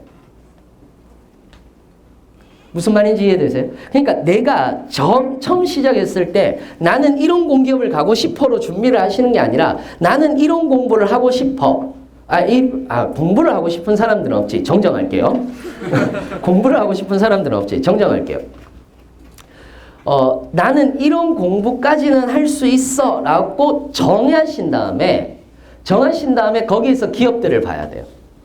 나는 저것도 못하겠고 상경과 법정도 못하겠고 이것도 못하겠으니까 나는 직업기초 능력만 치는 대로 갈래. 직업기초 능력만 치는 데도 있어요. 많지 않아서 그렇지 있기는 해요. 그럼 그쪽으로 가야 되는 게 맞아요. 무슨 말인지 이해되세요? 그러니까 여러분들이 그러니까 이렇게 생각하시면 돼요. 자 보세요. 직업기초 능력하고 전공하고 같이 공부를 하신다면 직업기초 능력 치는데도 갈 수 있고 그 다음에 전공까지 같이 하는데도 포함시킬 수 있는 거예요. 그러니까 공부를 하면 할수록 바운더리는 넓어지기는 하는데 낼 수 있는 공공기관은 많아지기는 하는데 그렇다고 해서 우리가 이걸 다 공부할 수는 없다는 얘기예요. 어떤 의미인지 이해되시죠? 다 공부할 수는 없으니 공부하는 방향을 정해서 시작을 해야 되는데 그 방향은 전공에 있다라는 거고 거기에서 한국사 붙일지 말지 결정하시고 논술 붙일지 말지 결정하시는 거고 그 다음에 그 상식을 붙일지 말지 결정하시는 거고 이렇게 여러분들이 결정을 하셔야 돼요. 어떤 의미인지 이해되세요? 이게 중요한 거예요. 나는 관광공사 가고 싶습니다. 관광공사는 직업기초 능력을 안 쳐요. 그러니까 이런 것들에 따라서 여러분들이 쫙 나눠진단 말이에요. 그거를 여러분들한테 보여드리기 위해서 뒷장 2번째 장에 맨 뒤에 장에 보시면은 정리를 해놨어요. 맨 뒤에 장에 정리를 해놨어요. 전공대로 시험 치는데 직업기초 능력만 시험 치는데 이런 식으로 해서 쭉 정리를 해놨어요. 요걸 좀 더 자세히 보고 싶고 엑셀 파일로 된 것들이나 표로 된 것들을 보고 싶으시면은 책을 가지고 가시면 돼요. 책 안에 있어요. 다. 정리를 다 해놨어요. 여러분들 소개 받으셨죠? 내가 왜 책 얘기를 하느냐면 나 어렵게 썼다고 그러니까 읽어달라고 얘기하는 거예요. 어렵게 썼으니까. 자, 그래서 기본적으로 이렇게 된다. 자, 상식은 할 말이 좀 있는데 상식은 예전에는 회사 상식이 좀 나왔어요. 회사 상식이 좀 나왔고 일반 상식은 안 나왔어요. 안 나왔는데 요즘에는 일반 상식이 나오진 않고 오히려 직업기초 능력에 그냥 상식을 붙여버리는 경우들이 굉장히 많습니다. 회사와 관련된 내용들을 붙여버리는 내용들이 많습니다. 자, 지방공공기관은 또 달라요. 여러분들이 그래서 노선을 잘 정하셔야 된다는 거예요. 지방 공공기관 이번에 많이 뽑는다던데 많이 뽑아요. 올해 많이 뽑고 내년 상반기 많이 뽑아요. 그러다 보니까 지방 공공기관 많이 뽑는다던데 그럼 난 지방 공공기관으로 가면 안 돼요? 라고 하시는 분들이 계시는데 지방 공공기관 같은 경우는 직업기초 능력보다는 일반 상식을 더 많이 봐요. 일반 상식을 더 많이 봐요. 무슨 말인지 이해되세요? 공통 과목으로 일반 상식이 더 많아요. 경기도 그 지방 공공기관 같은 경우는 공통 과목이 일반 상식이에요. 그러니까 그건 또 다른 거예요. 무슨 말인지 이해되세요? 그러니까 여러분들이 준비를 해야 될 게 노선을 정하지 않으면 지금도 보세요. 나는 상경과 법정을 해야 되는지 단일 전공을 해야 될까? 여기서부터 이제 헷갈리시기 시작하잖아요. 그렇죠? 그런데 지방 공공기관까지 딱 들어가면은 일반 상식까지 해야 되네? 뭐까지 해야 되네? 이런 식으로 여러분들이 정말 많은 거예요. 그러니까 노선을 못 정한다는 게 너무 당연한 얘기가 되는 거거든요. 그래서 노선을 잘 정하셔서 여러분들이 준비를 하시는 것이 좋다. 그래서 기술직 분들은 어느 정도 정해져 있지만 사무직 분들은 정해져 있지 않기 때문에 공공기관을 웬만하면 정하고 시작하시는 것이 좋다. 이 표를 여러분들이 나눠준 그 프린트에 있는 것들에 대한 표를 압축해 놓은 것들이에요. 압축해 놓은 것들이니까 여러분들이 보시면 되는 거고. 표를 보실 때 이런 식으로 있는 경우가 있어요. 가로에서 금융상식 이렇게 있는 경우가 있는데 그런 쪽이나 아니면 한국에너지공단에서 법정 이렇게 돼 있는 경우가 있는데 여기는 법정 계열만 뽑는다는 거고요. 여기는 금융상식이 포함된다는 거고 뭐 이런 식으로 해서 되어 있으니까 여러분들이 참고해서 보시면 될 것 같아요. 오케이? 이해되셨나요? 그럼 대부분이 이런 생각을 하십니다. 그러면 직업기초 능력만 치는 대로 가는 게 더 좋지 않을까요? 라고 이렇게 생각을 하시는데 사실 이것도 또 달라요. 그것 때문에 제가 이제 작년에 조사를 했었어요.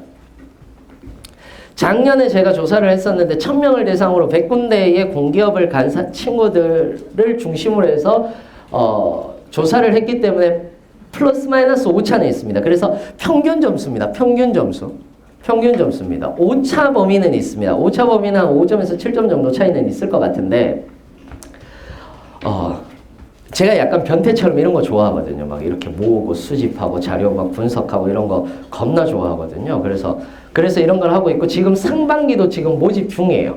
모집하고 있어서 이거를 가지고 이제 또 돌려봐야 되는데 기본적으로 상반기 요즘에 조금 나온 거 보니까 상반기가 이거보다 평균 점수가 3점에서 4점 정도 올랐어요.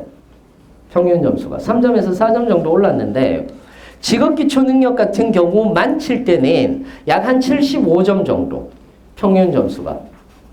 수자원공사가 평균 점수 합격자들의 평균 점수가 69점 정도 나오거든요. 철도공사 사무직의 평균 점수가 한 1, 2점 정도 나오니까 그래서 평균 점수를 내보면은 한 75점 정도 나온다라고 이렇게 볼 수가 있는 거예요. 그 다음에 이제 통합전공 같은 경우를 보시는 분들 같은 경우는 한 70점, 60점 후반대 정도가 되는 거고 단일 전공도 한 8점 기술직 분들도 평균적으로 한 68점인데 기술직 분들은 사실상 지금 나누고 있어요. 전기, 통신 이렇게 나누고 있어요. 너무 편차가 커가지고 제가 나누고 있어요. 나누고 있고 그 다음에 논술이 포함하는 금융권 같은 경우는 오히려 되게 낮아요. 직업기초 능력 자체가. 그래서 이제 공부를 안 한다는 거지. 전공하고 뭐만 공부한다. 논술만 공부한다는 거고. 상경과 법정. 그래서 저는 원래 통합 전공이 높고 단일 전공이 제일 낮을 줄 알았거든요. 결과적으로는. 혼자 생각을 했을 때는. 왜냐하면 단일 전공이 굉장히 난이도가 있단 말이에요. 그래서 단일 전공이 낮을 줄 알았는데 그렇지 않고요. 오히려 통합 전공이 분량이 많으셔서 그런지 오히려 직업기초 능력을 공부하는 시간이 좀 더 적은 것 같아요. 그래서 이 정도로 나온다라고 보시면 될 거예요. 그래서 전공과 관련된 것들 같은 경우는 이런 식으로 해서 여러분들이 보시면 되는 건데 사무직 전공에 대해서 질문들이 좀 많으실 거예요. 그럼 나는 뭘로 공부하면 됩니까? 이렇게 얘기를 하시는 분들도 많으신데 통합 전공 같은 경우는 일반 그냥 얇은 개론서 있죠. 얇은 개론서라든지 뭐 방통대 교재도 되고요. 각 학교에 보시면 되게 얇게 해서 써머리 해놓은 노트들이 있어요. 개념만 탁탁탁탁 넣어놓은 그런 것만 보셔도 돼요. 그런 거 1, 2회독만 하셔도 돼요. 어떤 인강이라든지 이런 거 없이 하셔도 아무 상관없어요. 오케이? 이해되셨나요? 그 다음에 상경과 법정으로 나눠지는 부분들 같은 경우, 그러니까 상경과 법정은 원래 도로공사를 기준으로 많이 얘기를 했었어요. 왜냐? 도로공사가 진짜 어려웠거든요. 도로공사 전공이 대단히 어려웠어요. 그래서 진짜로 상경과 법정으로 치더라도 진짜로 단일 전공 2개를 해야 될 정도로 굉장히 어려웠었는데 요즘에 도로공사의 전공 문제가 굉장히 쉬워지기 시작을 했거든요. 그래서 그걸 기준으로 했을 때 보면 7급 공무원 문제보다는 낮아요. 확실하게 낮아요.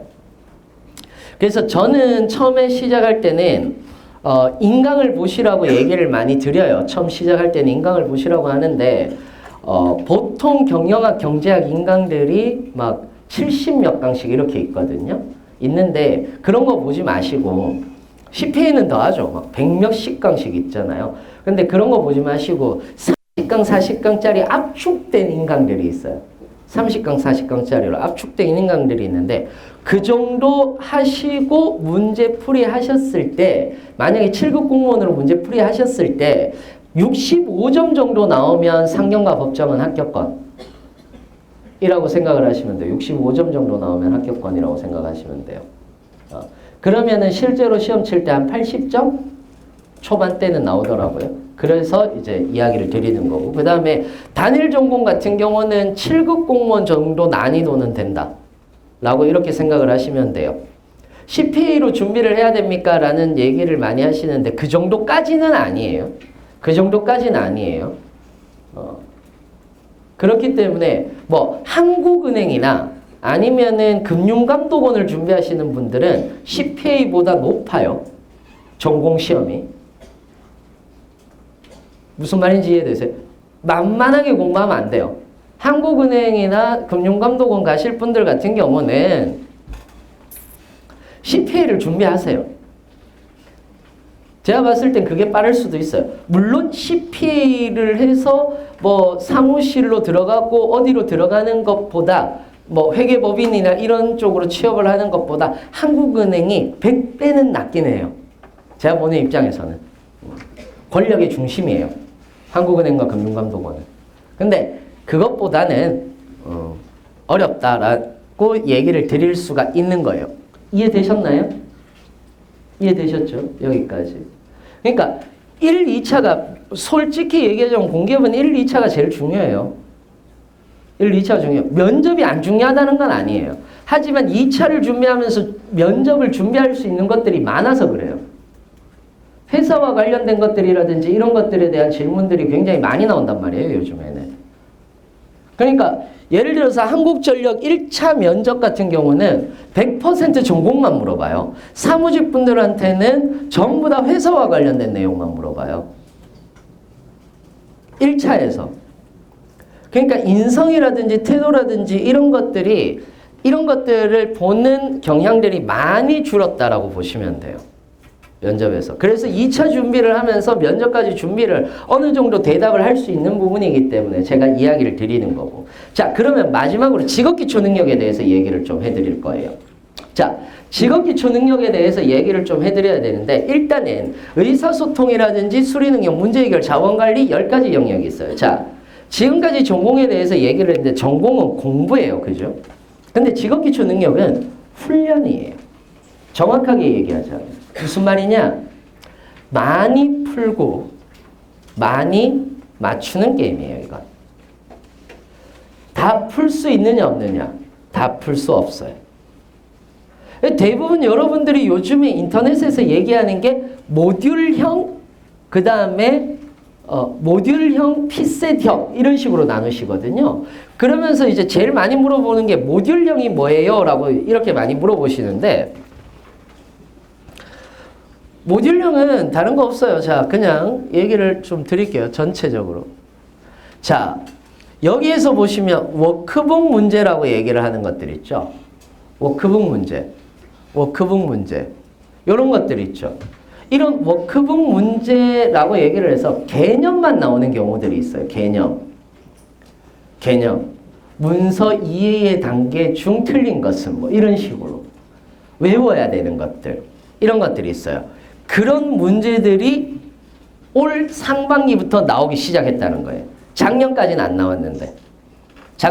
나왔는데. 올 상반기부터 나오기 시작을 했다라는 거고 특히 제일 많이 나온 것이 신평원이나 한정 KPS 같은 경우는 거의 100% 이쪽으로만 나왔어요. 개념 문제. 자, 개념 문제가 모듈형이에요. 첫 번째. 두 번째는 모듈형이 여러 가지가 있어요.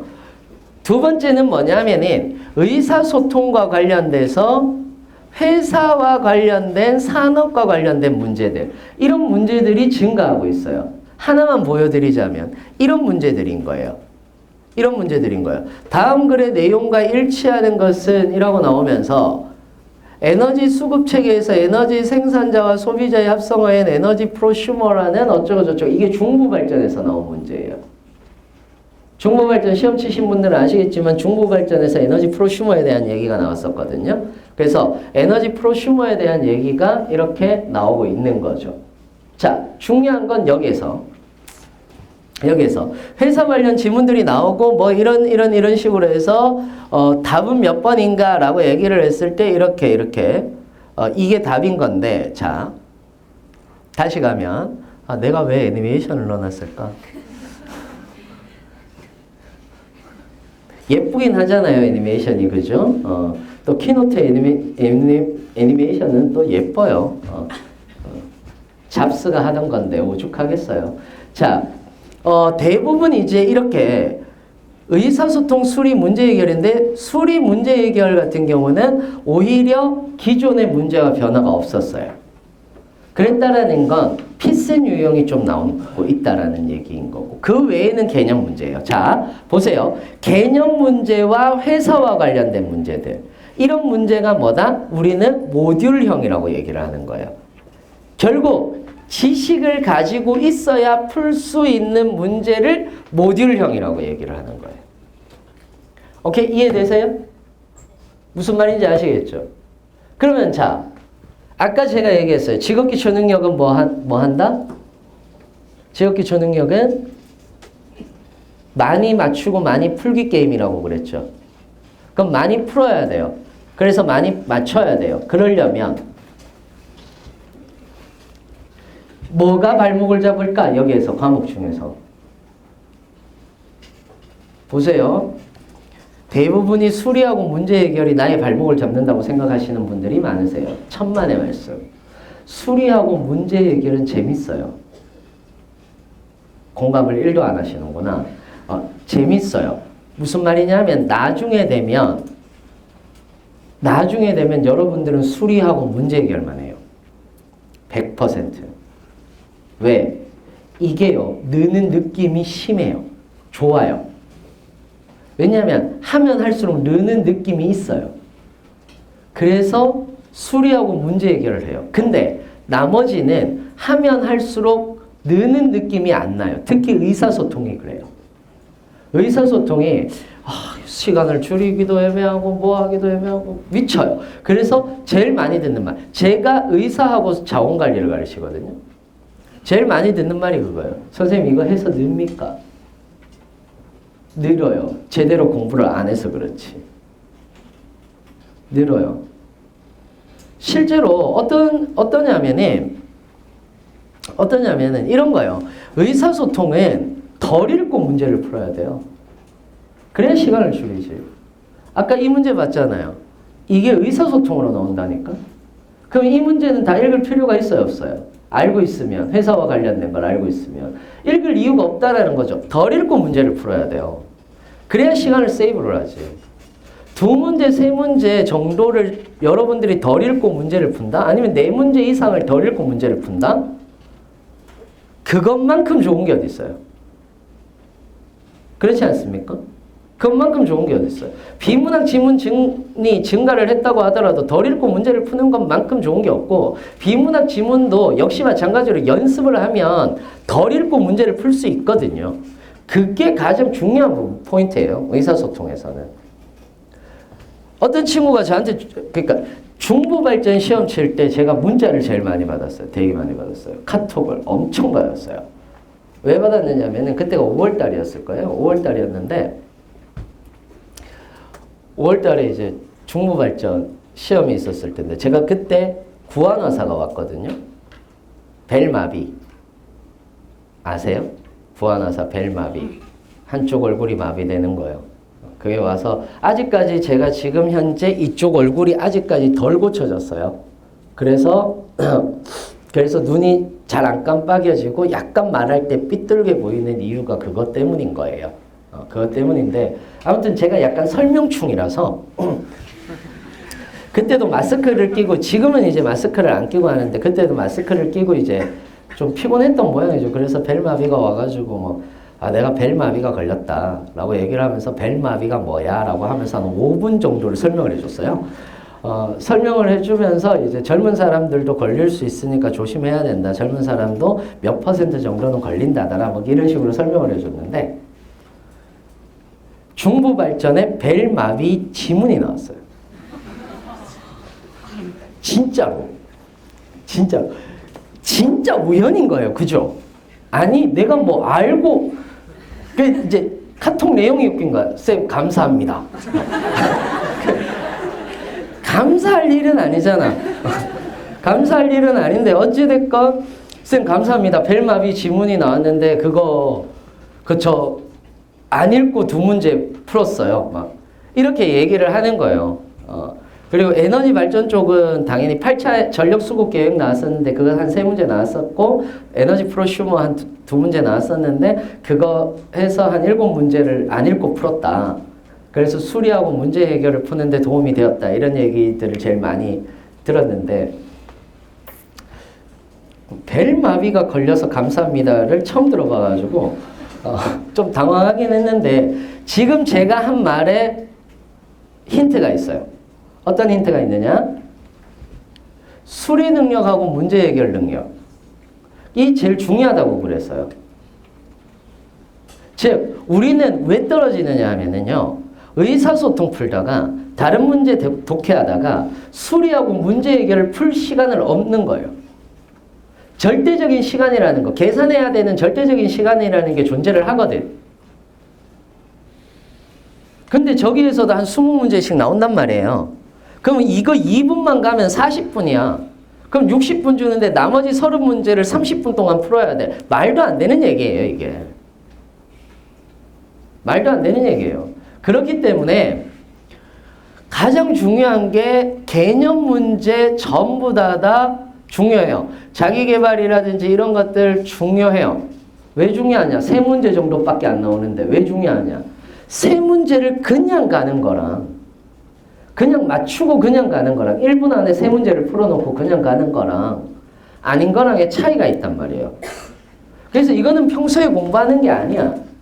평소에 공부하는 게 아니라 이론을 정리해놓고 내가 시험 기간 때 딱 보는 거예요. 그냥 한번. 그 다음에 의사소통 같은 경우도 연습이 필요한 거고 유형 파악해야 되는 거고 그래서 내가 힘들지만 에너지 발전 쪽으로 깔았단 말이에요. 8월 달에 에너지 발전 쪽 그 문제를 맞추게 하기 위해서 3문제를 맞추게 하기 위해서 8월 달에 에너지 발전 나갈 거고 9월 달에 SOC 나갈 거고 10월 달에 금융권 나갈 거예요. 나갈 건데 인강으로 있습니까? 지금 찍고 있어요. 지금 찍고 있어서 수업하는 걸 찍다 보니까 10월 이후에 오픈돼요. 그래서 하는 건데 원래 그렇잖아요. 사교육의 좋은 점은 니들이 정리하지 않아도 선생님이 대신 정리해서 이야기해 준다. 이게 좋은 점 아니에요? 아무튼 그런 거를 하고 있는 건데 자 그러면은 어떤 걸 찾아야 되느냐라는 거죠. 요거는 제가 얘기를 하고 물러갈 거예요. 어떤 걸 찾아야 될까요? 보세요. 어떤 문제, 그러니까 시간을 세이브하는 문제들이에요. 에너지 발전 공공기관은 산업통상자원부로 딱 들어가시면, 여기로 들어가시면은, 여기 보시면은 정책 게시판이라고 하는 데가 있어요. 이렇게. 보이세요? 정책 게시판이라고 하는 데가 있는데, 정책 게시판으로 딱 들어가시면, 지금 지금 요거 잘 보세요. 전체 산업기술, 무역, 통상, FTA, 에너지 자원 이렇게 있죠. 그럼 에너지 자원 쪽으로 들어가시면은 에너지 발전 정책이 다 나와요. 에너지 발전 정책이 다 나와요. 무슨 말인지 이해되세요? 그 다음에 SOC 공공기관이라고 얘기를 했을 때는 산업통상자원부하고 자원부인데 4차 산업혁명. 요번에 어딥니까? 석유공에서 4차 산업혁명 얘기 쭉 하잖아요. 그렇지 않습니까? 4차 산업혁명 문제 나온다라고 얘기하잖아요. 그게 4차 산업혁명 문제가 어디에서 나오는 거냐면 이런 데서 나오는 거예요. 여기에 산업기술란으로 들어가시면은 딱 있어요. 4차 산업혁명이. 거기에 대한 정책이 나오는 거고, 금융권은 당연히 한국은행을 들어가셔야 되는데, 한국은행의 조사 연구 자료에 들어가면은 이런 것들이 나와 있어요. 뭐 어떤 조사 연구에 대한 보고서라든지 이런 것들이 나와 있는데, 이런 것들을 여러분들이 보실 필요가 있다라는 거죠. 이해되셨습니까? 그 다음에 사회복지공공기관 같은 경우는 각 기관 내용과 관련돼서 여러분들이 보시면 된다. 오케이? 여기까지 이해되셨어요? 그러면은 직업기초능력에서 회사가 나오는 것들은 이런 것들을 보시는 거고, 이건 어디에서도 면접에서도 작용이 된다. 무슨 말인지 이해되시죠? 면접에서도 작용이 된다. 그래서 요 면접과 관련된 것들은 하나만 하고 넘어갈게요. 마칠게요. 경험 면접이든 상황 면접이든 발표 면접, 토론 면접, 창의성, 미션 면접 같은 경우가 있는데, 이 중에서 PT 면접, 발표 면접은 대부분 기술직 분들은 전공, 그 다음에 사무직 분들은 전공이 아니고 회사와 관련된 내용들, 이런 것들을 가장 많이 보게 되고요. 그래서 발표 면접은 지금 늘어나고 있는 추세에 있다라고 보시면 됩니다. 그리고 그 외에 IB 면접이다라고 얘기를 해서 IB 면접이 있어요. 인바스켓 시험이라고 얘기를 해서 이게 있는데, IB 면접은 지금 현재 도로공사하고요, 가스공사하고, 그리고 중부발전, 가스공사는 아닙니다. 가스공사는 제외. 다시 도로공사하고 중부발전하고 지역난방공사에서만 IB 면접을 하고 있습니다. 인바스켓 면접이다라고 얘기를 해서 IB 면접을 하고 있는데, 그건 역량 면접이라고 얘기를 하는 거고, 그게 소위 말하는 서류한 기법 면접이거든요. 그래서 여러분들이 인터넷에서 서류한 기법 면접이라고 한번 쳐보세요. 그러면 그러니까 IB 면접이라고 하면 잘 안 나와요. 그러니까 서류한 기법이라고 이렇게 치시면은 좀 문제 유형이라든지 이런 것들은 잘 나오니까 여러분들이 한 번쯤 보시면은 좋을 것 같아요. 그 외에 제가 면접은 한 9월달이나 이때 다시 한 번 더 쭉 해드리거든요. 쭉 해드릴 때 또 면접 얘기는 좀 자세히 듣는 걸로 하고, 공기업은 가장 중요한 게 그거예요. 뭐냐? 공기업에서 가장 중요한 건 뭐겠어요? 중요한 거. 공기업을 정하는 거. 그리고 필기 준비하는 거. 그래서 제가 필기, 서류 이쪽을 굉장히 중심으로 해서 많이 얘기를 드리는 거예요. 드렸고. 자, 그래서 공공기관을 우리가 어떤 식으로 준비를 해야 될까라고 이렇게 얘기를 했을 때는 직업기초 능력하고 전공하고 내가 포함을 하느냐 안 하느냐, 기술직은 다 포함하셔야 되고요. 포함을 하느냐 안 하느냐, 직업기초 능력만 준비한다면 기초부터, 그리고 전공을 포함한다면 전공 1회독 직업기초 능력 훈련을 6대4로 해야 된다라고 이렇게 얘기를 하는데, 이게 무슨 말이냐면은 이거예요. 직업기초 능력은 훈련이에요. 그러니까 처음부터 빡세게 하는 게 아니라 개념을 알고 유형 알고 가면서 점점 양을 늘려가는 거라면 전공은 1회독부터 시작을 해서는 1회독을 했다면 점점 양을 줄여나가야 되죠. 그래서 교차 지점이 존재를 해야 되는 거예요. 그래서 처음에는 내가 만약에 전공을 4시간 공부하고 직업기초 능력을 2시간 정도 공부했다면 나중에 되면은 전공을 한 2시간 정도 공부하고 직업기초 능력을 한 4시간 정도를 공부를 하시면은 어느 정도 그 다음부터는 내가 준비가 됐구나 라고 이렇게 생각을 하시면은 되는 겁니다. 무슨 말인지 이해되세요? 자, 모든 공공기관의 채용은요 준비를 딱 하고 들어가는 게 아닙니다. 내가 하다 보니 들어갈 수 있는 부분이 되는 거거든요. 내공이 쌓여서. 그래서 중요한 게 뭐냐 하면 멘탈 싸움입니다. 멘탈 싸움이 제일 중요해요. 멘탈 싸움을 다른 말로 얘기하자면 회복 탄력성이라고 얘기하거든요. 회복 탄력성이라고 하는데 처음 시작할 땐 자신만만합니다. 그래서 떨어지더라도 그냥 나는 그냥 본 건데 뭐. 근데 그게 1년 동안 그냥 볼 수는 없는 거거든. 그러니까 점점 가면 갈수록 떨어지는 게 너무 당연한 건데도 불구하고 자꾸 회복 탄력성이 사라지는 거예요. 그러면서 자존감도 무너져가고 그럼 사람이 날카로워져요. 날카로워지면 질수록 나중에 면접에서 떨어지세요. 그렇기 때문에 여러분들이 진짜 회복 탄력성이 중요해요. 회복 탄력성을 어떻게 하면 되는지 아세요? 서로 칭찬해 주시면 돼요. 서로 칭찬해 주시면 돼요. 친구들끼리 만나서 제발 칭찬해 주세요. 나를 칭찬하지 않는 사람은 멀리해요. 그게 맞아요. 왜 친구들 중에 그거 있잖아요. 야, 나니까 얘기해 주지. 이런 얘기를 해주지 하면서 나를 비난하는 친구들 있죠. 야, 나니까 해주는 거야. 다른 사람들 같으면 못 해줘. 막 이런 사람들 있죠.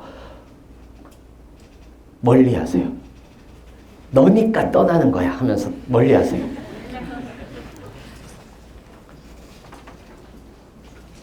무슨 말인지 이해되세요? 부모님도 마찬가지예요. 너는 왜 취업도 못하니? 다른 애들은 다 하는데 라고 하시면 집에 들어가지 마세요. 왜냐하면 그게 대단히 자존감을 낮추는 일이에요. 실제로. 우리는 자존감이 높아져야 돼요. 그래야 나중에 자신만만해지고 자신만만해져야 필기도 잘 치고 뭐도 잘해요. 칭찬은 고래도 춤추게 한다잖아요. 그러니까 반드시 여러분들끼리라도 저는 못 해드려요. 여러분들끼리라도 제발 칭찬을 하고 격려를 해주는 그러면서 취업 준비를 하셨으면 좋겠습니다. 아시겠죠? 네. 잘 들으셨나요? 네. 이상으로 마치겠고요. 저는 항상 여러분들의 내일을 응원하겠습니다. 이상으로 마치겠습니다. 감사합니다.